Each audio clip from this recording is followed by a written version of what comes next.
These two mods right here, guys, will completely change your experience with the Skater XL for the better. So we're talking about the BonedOllieMod and the XLGear Modifier mod. For the longest time, the XLGear Modifier required you to downgrade your game and jump through a bunch of hoops to get this, but now it's no longer required. All you have to do to get any mod in Skater XL, guys, go to my Discord or even the XL modding Discord, the official one, look under the working mod sections, match the version numbers to your game, and throw it into Unity Mod Manager. If you haven't installed Skater XL mods ever, if you're unfamiliar with how to do this at all, or if it's been a long time, make sure to refer to my modding guide, guys. It's very, very in-depth, and it explains every single mod in the game besides these two mods here. So we're gonna grab the BonedOllieMod for version 1.2. XLGear Modifier, XLGM Mod version 2.0.1, drag and drop. And if you followed my earlier guide, my full modding guide, you'll have all of these mods. You'll have the deck effects, the XL graphics, the stats menu, everything. So Skater XL, launch it, and we're gonna make sure this loads up. So when you have mods now, you'll notice that the loading time is a little bit slower. F8 is the BonedOllieMod. Okay, so the mod does work. It's opened up. Good to go. All right, so we're gonna go to Edit Skater. You might have custom characters like Lil Wayne or whatever you installed, Spider-Man and stuff. These are included in the XLGear Modifier mod. Scroll over once to custom meshes, so I can go head to toe custom gears. Go to bottoms, and there's a lot of different textures and meshes here that you won't see in the game normally. But the next step, guys, is how do you install custom stuff that people are making for this mod?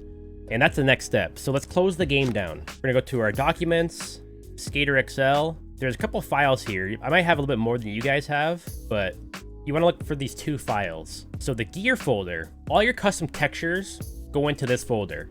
And that includes the XLGear modifier stuff too. So any custom textures made for the XLGear modifier go into here. And the other folder, it's the XLGear modifier folder. So the reason why I had you guys open the game after we installed the mod is because the mod has to initialize to create this folder for you. This folder won't be here by default. XLGear modifier folder, and there's an asset pack folder in here. I keep this folder right here open. This is for the custom shapes of the gear. And then we're gonna open up the gear folder for the custom textures. Skater XL gear. So I have two folders open.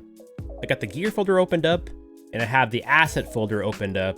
So for this, guys, we have to use the XLGear Modifier official Discord. If you have any problems with the XLGear Modifier at all, if you have requests, if you have issues, if you have anything to do with the XLGear Modifier, they have an official Discord right here that has all the answers for everything. This is where I get all my custom clothing. This is where I get all my answers. This is where people hang out. This is where the mod creators hang out. So definitely hop in this Discord for everything, guys. This is what we need right here. XLGM2 assets. Because we're using the XLGM2 mod, we need the assets for that mod. So right here, go to custom bottoms, or just bottoms, and Karsten Packs Mega Pack. I wear these pants a lot in the game, and it comes with different textures too. It's a lot of stuff. So all we need to grab, guys, is this package right here.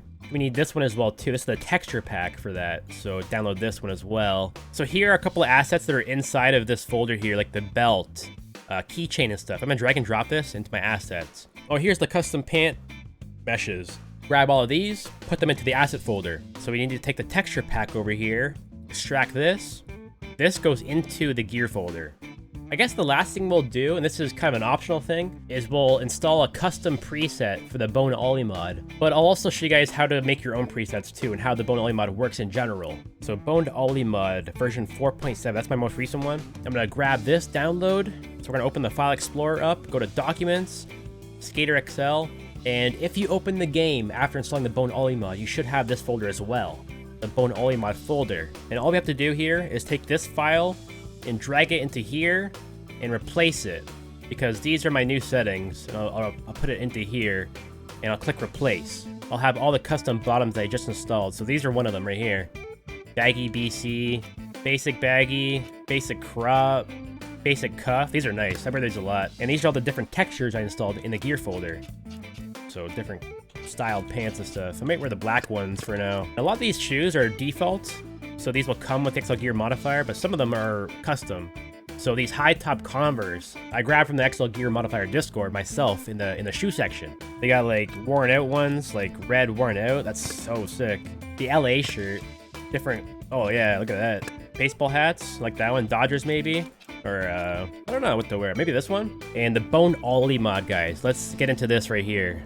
The best way to explain this will be to show you guys exactly how it works. Let me just reset this all to default. So right now, What is this trick going to be? It's for high ollies. The shove type is none. The flip type is none.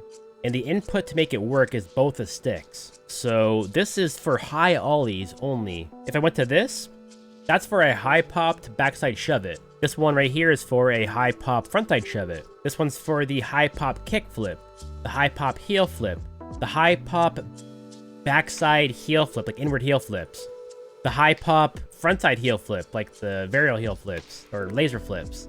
Oh yeah, the most important thing, guys, make sure the input is on. This is the on and off button completely. If I turn this off, nothing works. So you can go to like, do a random one, for example. Let's go to like low ollie, backside, kick flip. What is that? Well, that's varial flips and free flips. So this is right here is my custom low pop tray flips. All right, so I have my controller overlay turned on for you guys here. So this is what's gonna happen. When I high pop, both sticks down, and I press forward, you see that it bones out like that. But sometimes when I do that, it doesn't work. And that's because I'm sticking my sticks not directly forward. They're kind of like off to the side a little bit. And there's a way to adjust that. So at the very bottom here, I would say the most important setting, guys, to make stuff work consistently is the input threshold. So if you think of this like a clock almost, if I have it to the very top here at 0.99, I have to press my sticks directly at 12 o'clock. If they're a little bit off the side, like 1 o'clock or 11 o'clock, it won't work at all. It's very precise movement, so I have to press it all the way forward for it to work. If it's a little bit to the side, nothing will happen. If I lower this input threshold all the way down to 0.1, the window for this is like 9 o'clock and 3 o'clock, meaning that anywhere forward at all will make this work. So I can even go to the side a little bit. As long as my sticks go forward at all, above 9 o'clock and 3 o'clock, it should work. But the thing is, guys, you don't always want to do that. So it's all a balancing act. Like, do you guys want it to be super easy? Do you want it to happen all the time? Do you want it to be very specific or very hard? So whenever you press straight forward, it only works when it's forward. It's all your personal preference. I like my ollies around 0.5 because it'll make it, easy to do. But if I don't want to do it, I don't have to do it. You can change the input too as well, guys. You could go to both sticks, input axis inverted on. Input axis inverted, meaning that the inputs are actually backwards now. So to make it initialize, I have to high pop and press straight down with both sticks. Let's do another one. Let's go to high ollie, and the input type is pop stick. So that means I have to high pop and press up on the right stick. If I press up on the left stick, nothing happens. Pop stick and then flip stick. So high pop, pop and then flip. That's really hard to do. High pop, pop then flip. Oh, it's like there's a little window there to do it. I don't really want those settings though. That's kind of too much.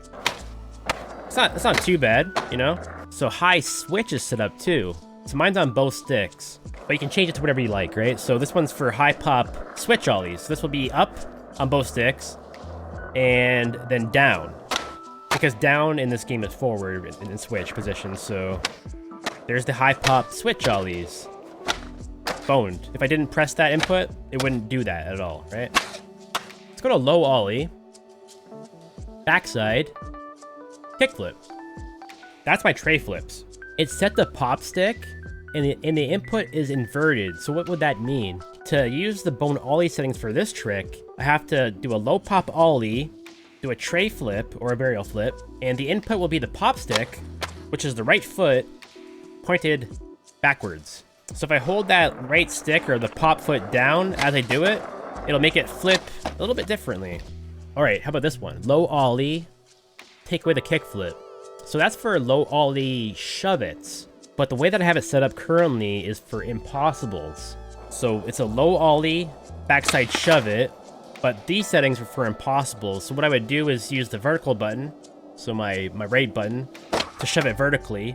The input type is on the pop stick, and the input is set to off, so that means it's not inverted. So I have it set up in a way that when you do a shove it, all you have to do is wrap your stick in a circle.